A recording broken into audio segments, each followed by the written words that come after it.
past few days, I've been working on a question, and I decided I'd present you with this question, so maybe you can help me out with it, because there's really no justifiable answer to this question. But anyway, here it goes. Yeah, I've been wondering, why is it so important for American women today to see to it that they go out of their way to benefit from some sort of inclusion? Whenever men get accolades, kudos for their achievements, And of course, it's always about doing this in the name of equality. But then on the other hand, when you turn the tables and you have to give all the kudos to American women, well, then you're just, giving kudos to the women. Suddenly all of a sudden, the concept of, doing this for men, in equality, including men and, allowing men to be, given any kind of credit as well for as having been there, all of a sudden, this, it's nugatory. It's just, it's, unnecessary all of a sudden. Case in point, I remember years ago, an ex-girlfriend of mine, well, I allowed her to convince me to go to a church service with her one Sunday afternoon, and I didn't realize it until I got there. It was actually a Women's Day service there. That's very popular with a lot of these Black Baptist churches these days. But anyway, I get there, and like not even within 15 minutes into the service, this older Black woman getting up there on the microphone. She goes to the podium, and she's all flaunting, tilting her 10-gallon hat to the side. It's all about looking special, because it's the Women's Day. But anyway, the woman goes off and she says something that just really made me want to just get up and leave right then and there. She goes, the men are made from dust. God made men from dust, but made women from refined dust. I was like, wow. Really? But I'm glad I went there and I saw this buffoon, this clown, this idiot sit up there and make such an ass of herself, because it was very informative. Because at that same church later on, they had a celebration for for the pastor, and giving credit to the men, the board of deacons and the board of trustees in that same church.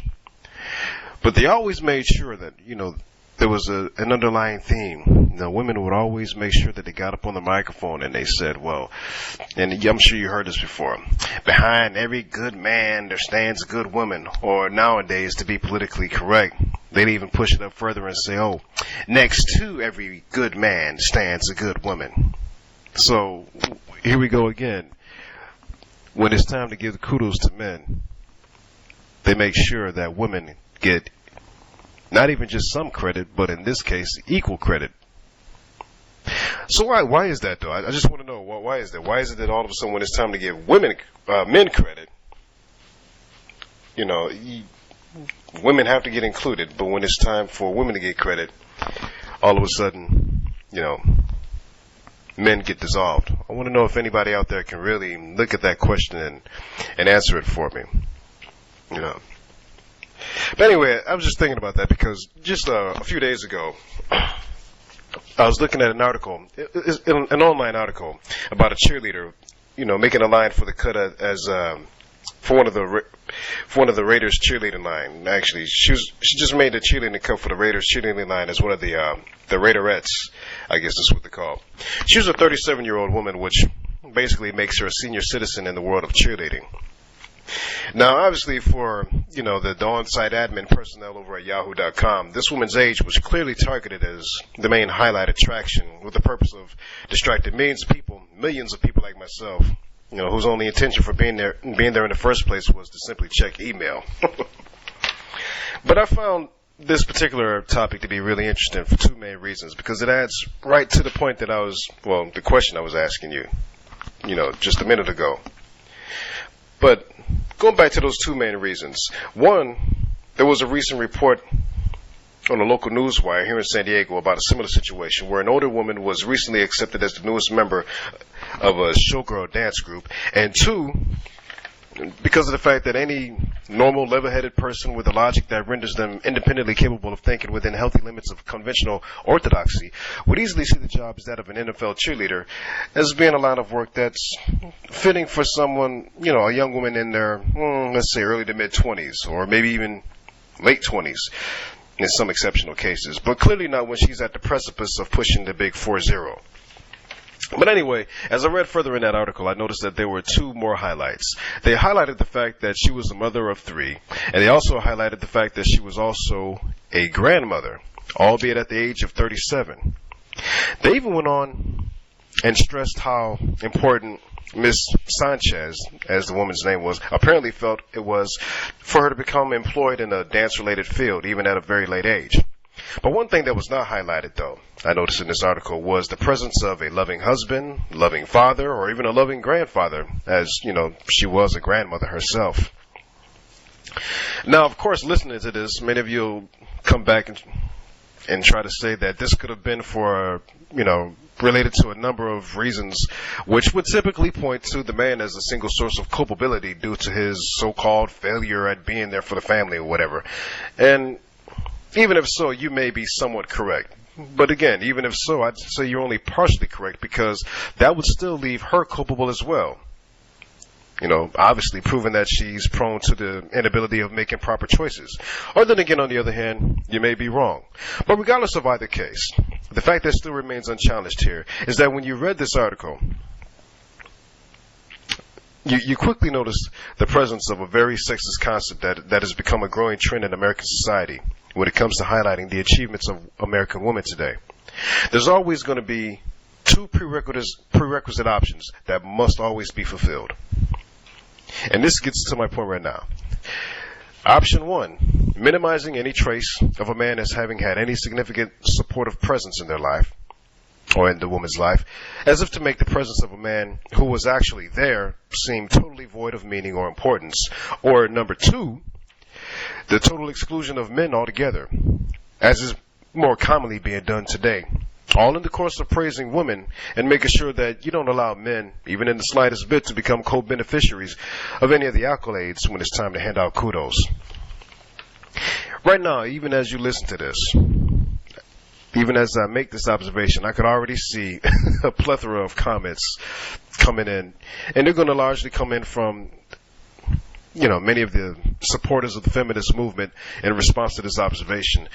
And no doubt, of course, they're going to stroll over here and, they'll say something, some foolish nonsense like, oh, well, you should be able to properly praise independent women and all their achievements despite all the hardships that men put them through, blah, blah, blah. Which is nonsense. Or they'll say something ridiculous like, "Oh, you're just another bitter, angry, insecure man that can't bear the thought of a woman proving that she doesn't need men for anything."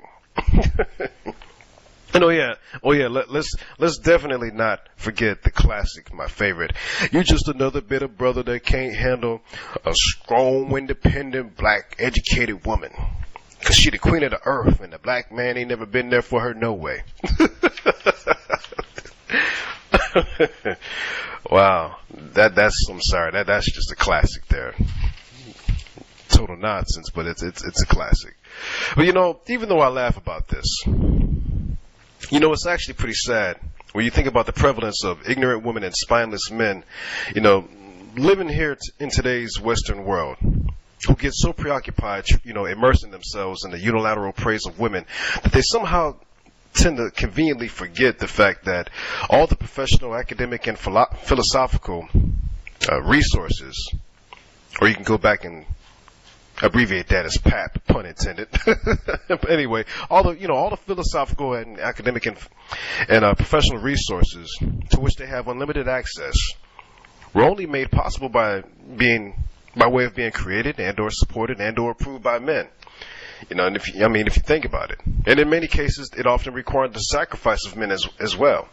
And speaking of sacrifice, whatever happened to the concept of giving proper praise rightfully due to men for laying down their very lives in order to create the very foundations of political freedoms, which have become the very political freedoms that have made Western women the subject of envy by other women all over the non-Western world today? I wonder what happened to that.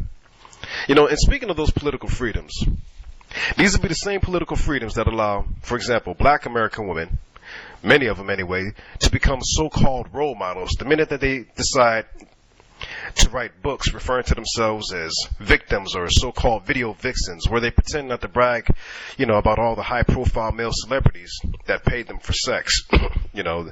These would be the same political freedoms that allow black female talk show hosts to take the personal family business of black male celebrities and totally desecrate them without permission or warrant.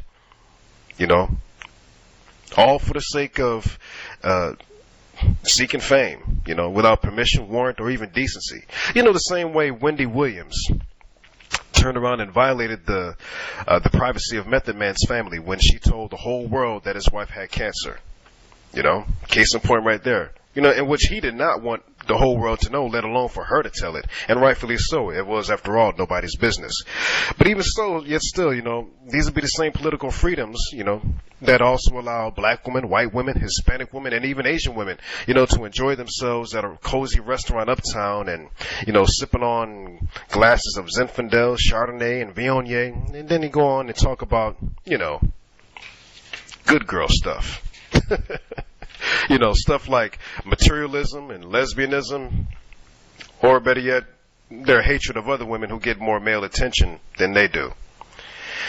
And if they happen to talk about men, in these little cozy environments as they enjoy all the political freedoms that were bled for them, by men, usually they'll talk about men in three categories. And this just goes to show you how much American men are totally unappreciated by American women in today's Western world. Category 1 would be the man that she blatantly disrespects with indifference daily, thinking all of a sudden that his world revolves around her ass simply because he had the unreciprocated decency to be courteous to her. Category 2 would be the decent, qualified, single yet poorly naive man who she now avoids like the plague. Of course, but only after abusing him for money, high-priced meals, and free drinks like those Malibu Bay Breezes or Moet Mimosas that she couldn't pay for. And then, of course, let's not forget Category 3, and this is becoming an ever-growing favorite in American society today, or actually in the Western world, but especially in America more than any place else. Again, talking about those political freedoms. The third category of men, the favorite, the married man that she'll run to in the course of stroking her ego with the satisfaction of taking a man from another woman, even if it means she has to become a home-wrecking whore in order to do it in the first place. Now, this will be the man with whom she'll become conveniently confused and fall in love, or rather infatuated, not with him, but rather with what he represents. The luxuries of unlimited sexual liberty and freedom from the obligation that would normally be implied by marriage. When the bottom of that bucket drops and all things run south and things don't really pan out for her when he decides not to leave his wife for her, well, of course, that's when she'll become the so-called traumatized victim, writing books and getting praised for it on the latest talk shows. And if she's not doing that, she'll be that, modern-day church chick who's always trying to bash you and other men on the top of the heads, and invite you to church with her for 10 days a week, where she's going to basically go out of her way to make it clear to you and other mortal men that you won't be good enough for her unless you can live up to her newfound boyfriend by the name of Jesus Christ. Another great man who sacrificed, by the way. But unfortunately for Jesus, like all other great men, he too will find himself being not good enough for the modern day American woman, especially the minute he so much as even whispers a word about being submissive. That doesn't apply. That's not going to work with her. Instead, good old JC, he's going to be thrown in with the rest of the bunch of good men who now collectively become scapegoated as her excuse to justify an active participation in lesbianism. Basically, her little pathetically perverted world where she comforts herself with the myth that men are not needed for anything in modern-day civilized society. So men are all of a sudden not needed for anything in modern day civilized society. I wonder how is that possible? I really do. I wonder how is that possible? Men are not needed for anything in modern day civilized society. That's interesting. I mean, because even now as you listen to this, many of you sitting up there on your cell phones or your laptop computers, you're probably in an office with a digital printer or a digital copier. You know, you're probably looking at QVC or some home shopping network channel where they're showing off diamond rings, you know, Marquise cut, what's the other one? Princess cut. A lot of women love these days. You know, I mean, let's look at that. You know, with all your fancy cell phones and your MP3 players. I wonder, all the women that want to believe that men all of a sudden take second place to them, or just absolutely have no place at all as far as being required in the civilized society, which men built, by the way, by the very vast majority. I wonder how many of these women of modern day, or at any age, would have actually been willing to go diving down a bedrock quarry or spelunking in a cavern for work, not for vacation, or better yet, burying themselves in a rock mine, and then coming back up with things like copper, coal, silver, gold, diamond, selenium, tungsten, and aluminum. You know, all the necessary ingredients for things like the circuit boards on cell phones, the photoreceptors that go inside the printers and copiers, digital video discs, compact discs, and even jewelry. I wonder how many women would have actually been willing to, dive into such a dangerous line of work. If you got the answer, you can feel free to, throw it in a form of a comment, at the bottom of this video. I'd love to see this. Because like I said, what is it about women today in the Western world, and especially here in America, where all of a sudden it's so important to go out of your way to make sure that when it's time to highlight women, you either minimize the importance of men or just totally dilute it altogether. What is that? I mean, even now as you listen to this video, you'd have to be a fool or a liar or maybe even both to sit there and deny the fact that American men have been among the pioneers in the Western world when it comes to making sacrifices for women. Something that women in America, in the Western world, have yet to reciprocate, in equal ways for men. Have yet to do that.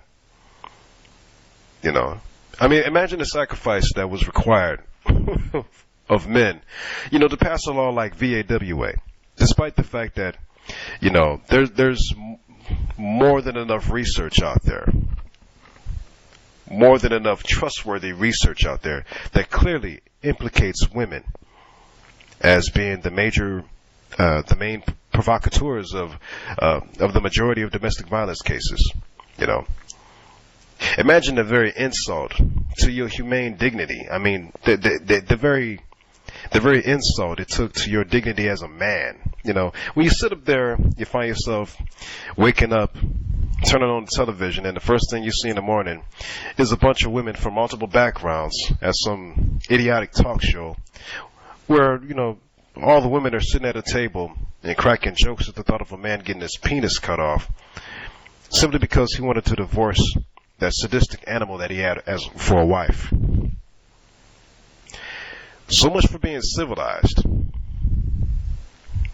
That's pretty sad if you really think about it.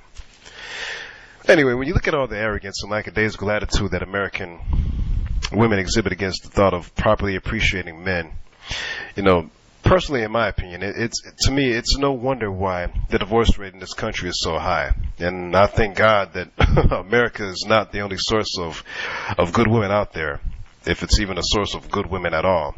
And that definitely applies to my... I just want to give a shout out before I end this video to the brothers Avenue Rants, Painless Reborn, brother Rick Scorpio, Mr. Nowman 48, and also to the brother Man of Vision, especially to you, brother Man of Vision.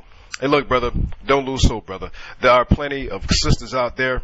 I mean, I know I'm always going to make videos, addressing the negative behaviors they put out there. There are many good sisters out there. The problem is, like I tell brothers before, you just got to travel. You got to get out there and travel. Because there are plenty of good sisters out there. The only problem is, 9 times out of 10, they won't be American. But anyway, like I said, America is not the best place to look in the world anymore. In fact, it's actually the worst place to look more and more these days if you want a serious, good woman, period. Anyway, until later, you guys take care. Real Man out of 73. Take care.